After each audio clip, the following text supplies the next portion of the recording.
Assalamualaikum warahmatullahi wabarakatuh.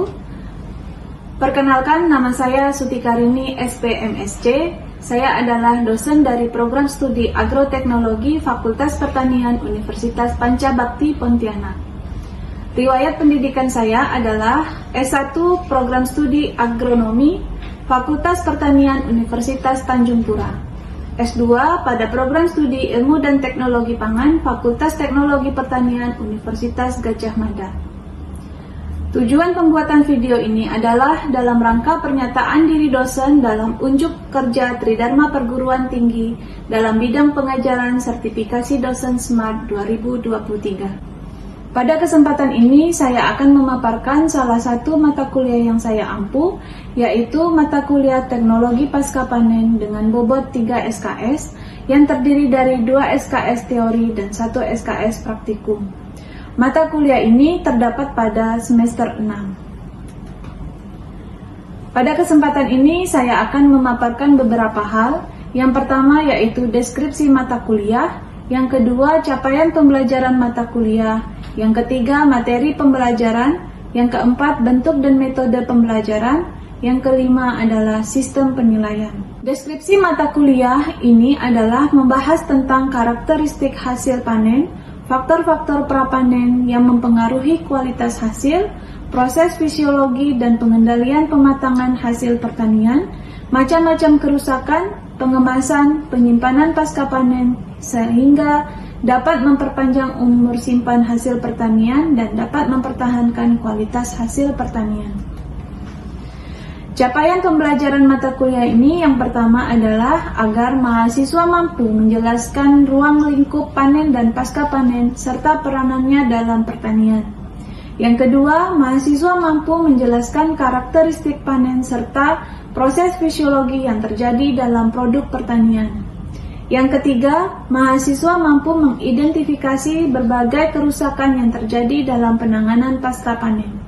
Yang keempat, mahasiswa mampu memahami teknik pengelolaan pasca panen agar dapat mempertahankan kualitas dan memperpanjang umur simpan hasil pertanian.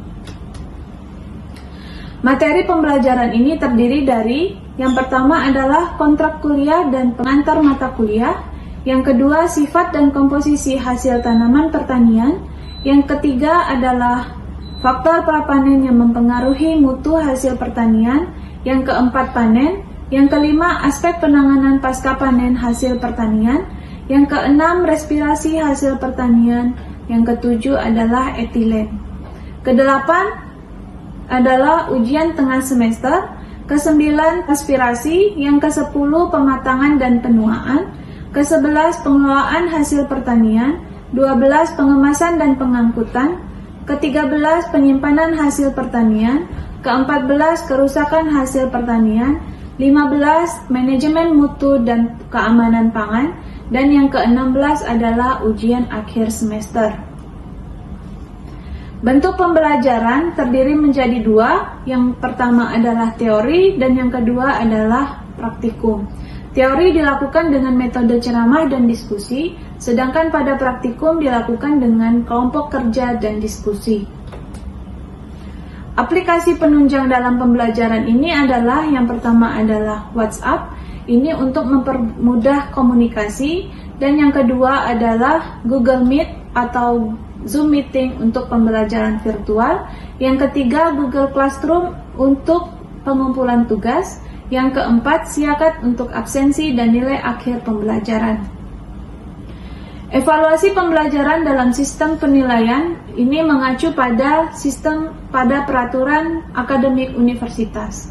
Yang pertama adalah aktivitas kelas itu 10%, tugas terstruktur 20%, ujian tengah semester 30%, dan ujian akhir semester 40%. Berikut ini akan saya sampaikan contoh aktivitas mengajar pada mata kuliah Teknologi Pasca Panen.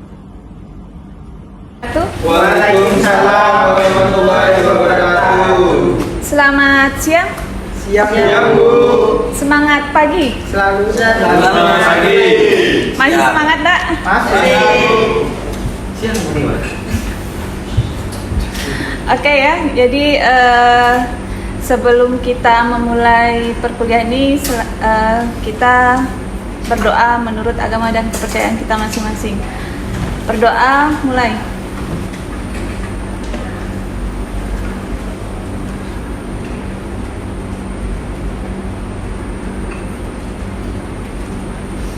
Selesai? Jadi sebelum kita memulai perkuliahan ini, saya akan absen dulu ya. Julianus Nicodemus, Welly, Paula Anggini, Septianda. Ada yang belum dipanggil? Siapa?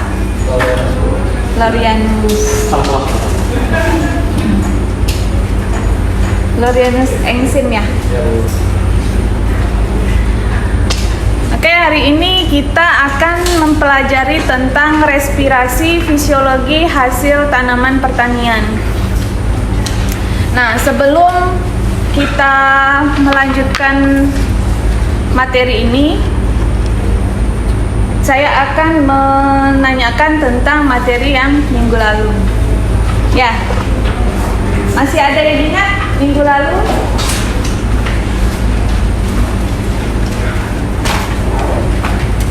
Gimana, masih ingat?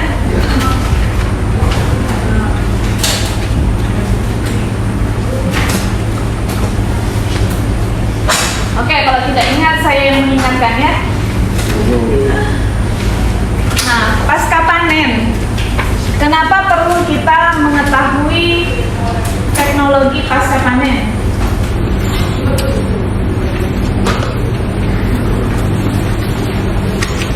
Untuk apa? Untuk mempertahankan kualitasnya. Untuk mempertahankan kualitas. Nah, untuk mempertahankan kualitas itu kan harus diperhatikan dari proses budidaya, ya, proses budidaya, kemudian panen dan pasca panen.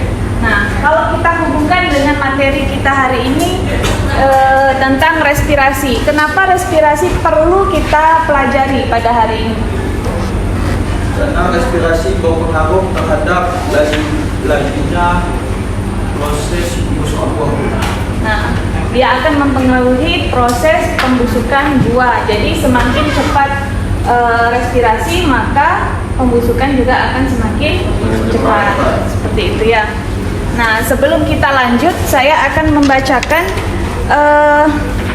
tujuan pembelajaran kita pada hari ini.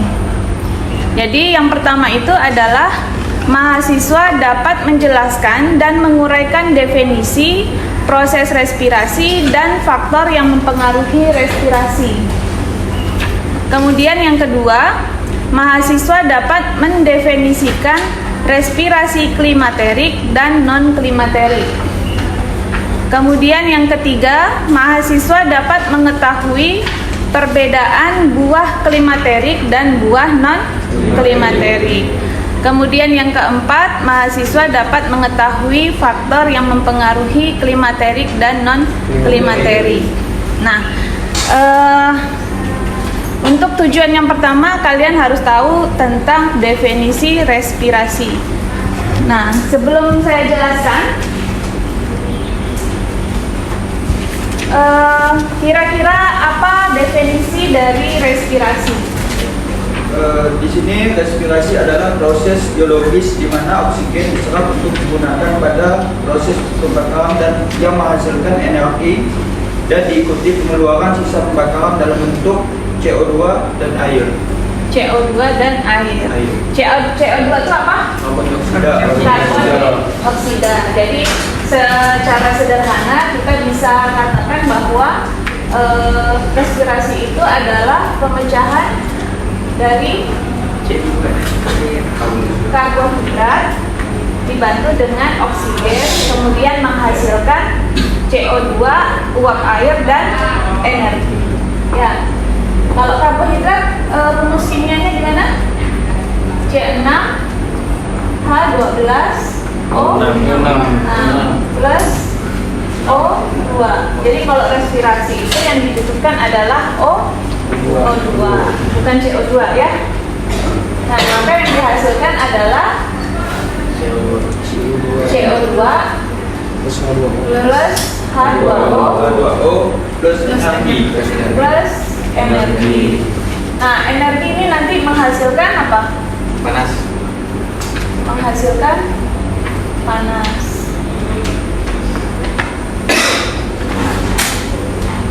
Nah, kenapa respirasi bisa, tadi temannya mengatakan bahwa respirasi bisa mempercepat pembusukan.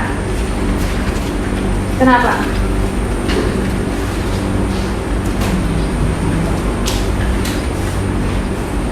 Karena dari proses respirasi ini tadi menghasilkan panas. Kalau menghasilkan panas, maka zat-zat yang ada di dalam produk pertanian itu bisa cepat terurai kan? Nah, cepat terurai maka terjadi degradasi dari gula kompleks menjadi gula yang sederhana. Sehingga kalau semakin cepat maka semakin cepat pula pembusukannya, seperti itu. Sampai di sini ada pertanyaan? Sudah ada, Bu. Belum ada ya? Oke, kalau begitu kita lanjut.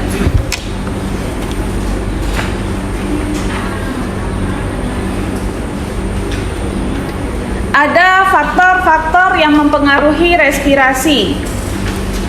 Yang pertama itu ada faktor internal dan ada faktor eksternal. Yang pertama itu adalah faktor internal, faktor yang berasal dari dalam bahan itu sendiri. Contohnya adalah tingkat perkembangan organ. Tingkat perkembangan organ itu maksudnya gimana? Jadi kalau tanaman itu kan ada perkembangan, ada pertumbuhan gitu kan. Nah, semakin dewasa tanaman maka perkembangan organnya juga semakin baik gitu kan, semakin membesar gitu ya. Nah, jadi kalau misalnya ada tanaman yang awalnya muda itu kan biasanya lebih mudah patah gitu ya. Nanti kelamaan semakin tua maka semakin susah untuk dipatahkan. Itu kira-kira karena apa? Karena ada kandungan lilin misalnya gitu ya.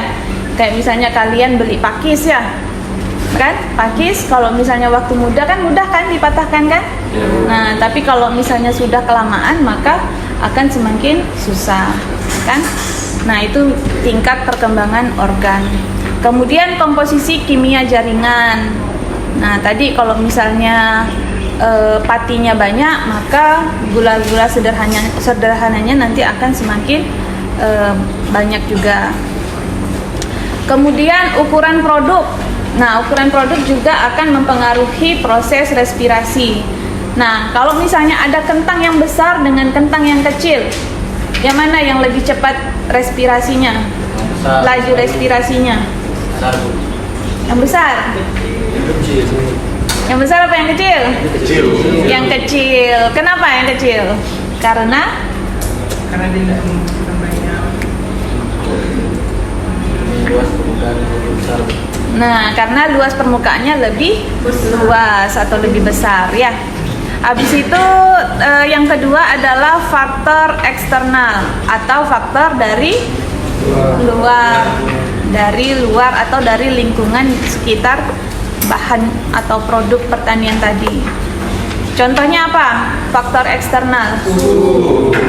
Suhu, kemudian ada etilen, kemudian oksigen, kemudian karbon dioksida. Jadi kalau misalnya faktor eksternalnya misalnya suhunya tinggi, maka respirasinya juga akan semakin cepat ya.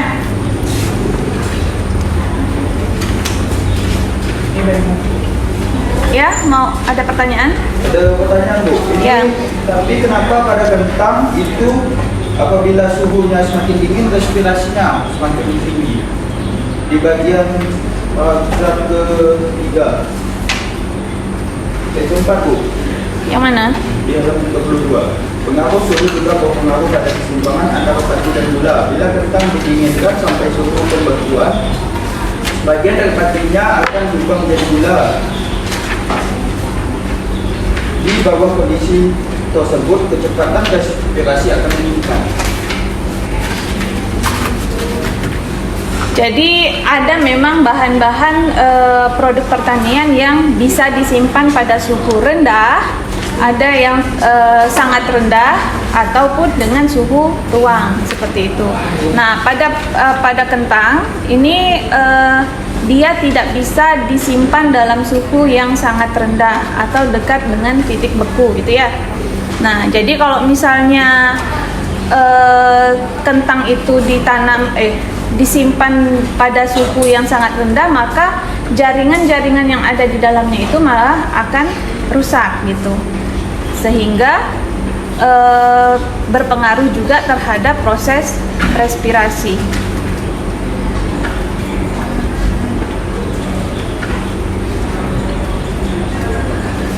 Oke, ada pertanyaan lagi?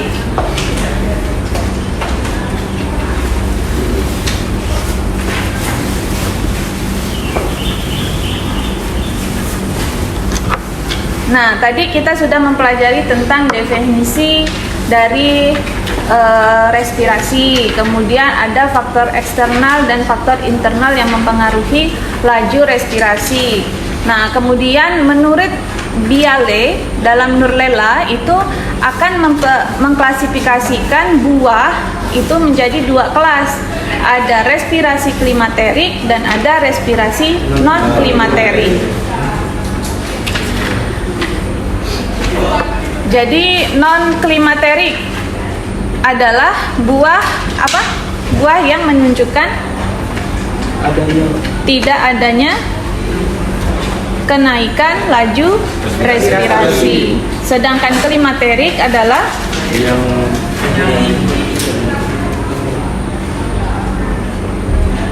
yang memiliki peningkatan atau kenaikan laju respirasi seperti itu.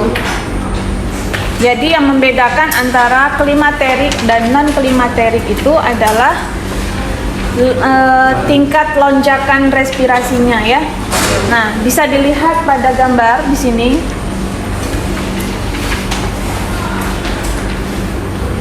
Nah, laju pembentukan gas. Nah, di sini ada pertumbuhan awal itu kan pembelahan sel, ya. Ada pembelahan sel. Ada pembelahan sel, ada pembesaran sel, ada pemasakan, ada senesens. Ini adalah pertumbuhan pada tanaman. Nah, khususnya pada buah. Jadi di awal pembelahan sel, ini kan pertumbuhan kan? Nah, kemudian ada perkembangan. Perkembangan itu adalah pembesaran sel seperti itu. Kemudian masa pertumbuhan itu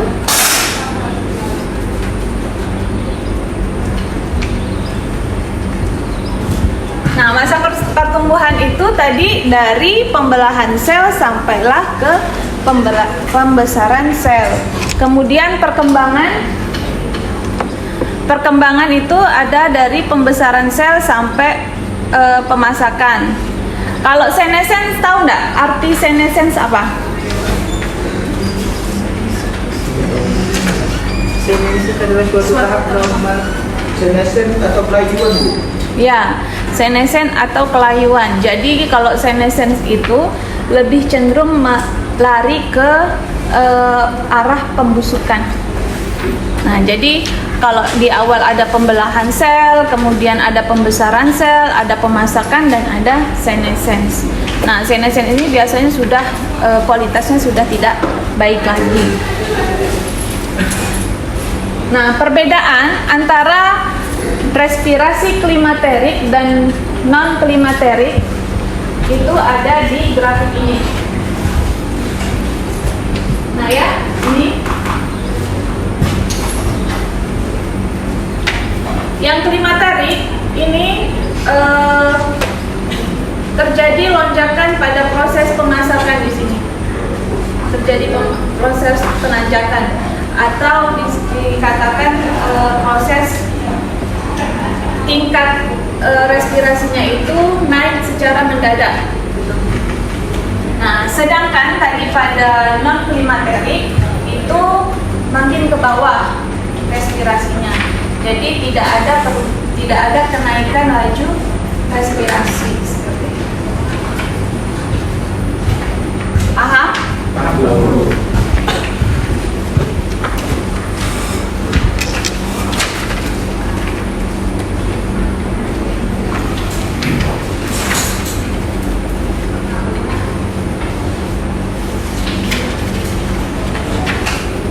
Nah, kira-kira contoh buah klimaterik itu apa? Pepaya. Mangga. Mangga, pepaya, pisang, alpukat. Nah, kemudian yang non klimaterik, Strawberry. jeruk, lengkeng, jeruk, semangka, apalagi anggur. anggur, nanas. Nah, dari definisi klimaterik dan non klimaterik, di situ kemudian ada fase-fase klimaterik. Fase-fase klimaterik ini ada yang namanya praklimaterik.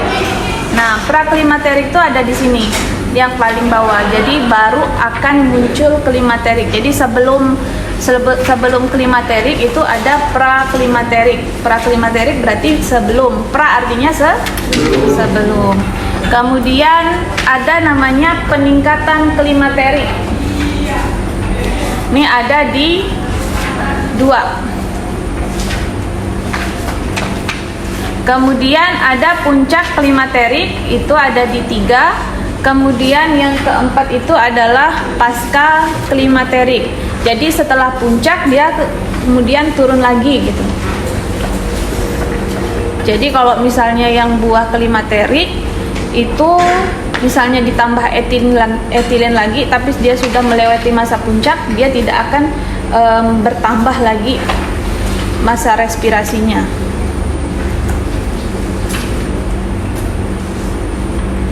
Nah, ini ya contoh-contoh buah yang klimaterik dan non klimaterik. Ada apel, alpukat, pisang, sukun. Kemudian non klimaterik ada blueberry, kakao, cherry, timun, anggur. Itu ya.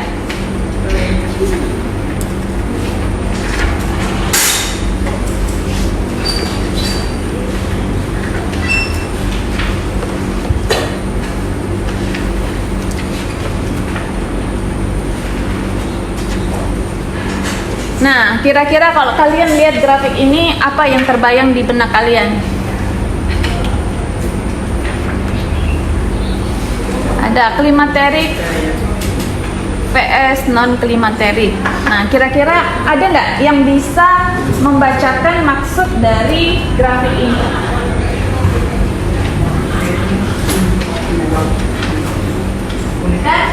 Yang ini adalah buah klimaterik, sedangkan yang ini adalah buah non klimaterik. Nah, kira-kira apa? Kalau di sini kan proses respirasinya, kemudian di sini ini waktunya. Kira-kira yang paling membedakan itu di bagian apa dari gambar grafik ini? Proses respirasinya. Waktunya kenapa? Semakin lama. Klimaterik itu agak lama lagi. Kalau klimaterik agak lama. Emang.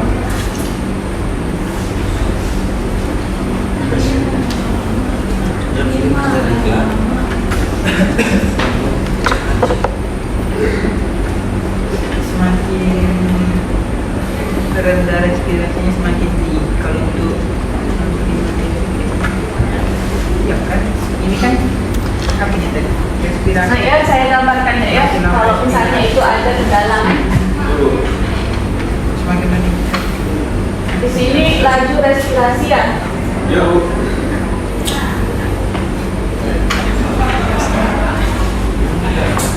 Dan di sini adalah waktu. Nah, kalau yang klimaterik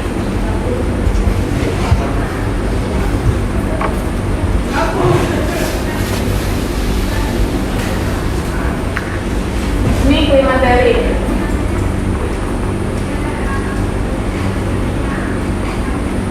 Nah, yang klimaterik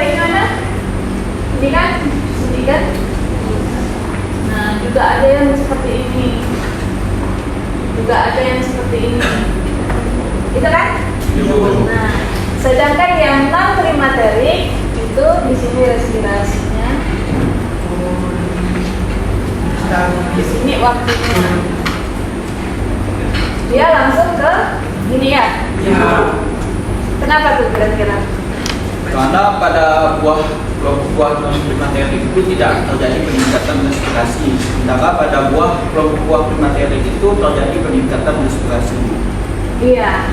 Jadi di sini langsung terjadi lonjakan. Nah, inilah yang dinamakan klimaterik. Kemudian di sini langsung kan tidak ada terjadi melonjakan atau penaikan dari proses respirasinya. Ini yang membedakan antara buah klimaterik dan buah non klimaterik.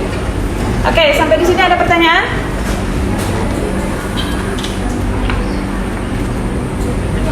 Nah, jadi di sini ada tulisannya nih. Di sini ada namanya Srikaya, Mangga. Jadi setiap buah punya karakteristik sendiri-sendiri. Walaupun sama-sama dengan respirasi klimaterik, tapi setiap buah itu punya karakter sendiri-sendiri. Nah, seperti yang digambar itu kan ada Srikaya. Srikaya itu lebih tinggi daripada tomat tingkat respirasinya. Nah, sehingga itu kalau misalnya tingkat respirasinya semakin tinggi, maka semakin cepat masak, semakin cepat atau senescence gitu ya. Nah, kalau misalnya yang non klimaterik itu lebih cenderung stabil ya, tapi lama-kelamaan keriput gitu kan. Seperti itu. Jadi kesimpulan perkuliahan pada hari ini adalah yang pertama tadi sesuai dengan tujuan pembelajaran, kalian harus tahu tentang definisi dari respirasi. Nah, jadi kesimpulannya adalah respirasi adalah proses biologis di mana oksigen diserap untuk digunakan pada proses pembakaran yang menghasilkan energi, ya, dan pengeluaran sisa pembakaran dalam bentuk CO2 dan air. Kemudian yang kedua tentang klimaterik. Klimaterik adalah suatu periode mendadak yang unik di mana selama proses itu terjadi serangkaian perubahan biologis yang diawali dengan proses pembuatan etilen. Kemudian yang ketiga, klimaterik, semakin besar konsentrasi etilen yang diberikan, ternyata akan lebih awal terjadinya puncak kecepatan respirasi. Kemudian ada faktor-faktor yang mempengaruhi klimaterik dan non-klimaterik, yaitu faktor fisik dan faktor kimia. Oke?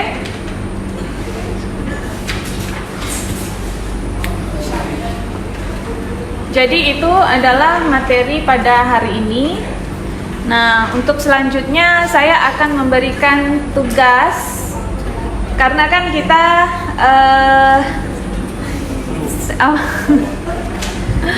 tugas supaya kalian bisa belajar di rumah, ya. Aduh.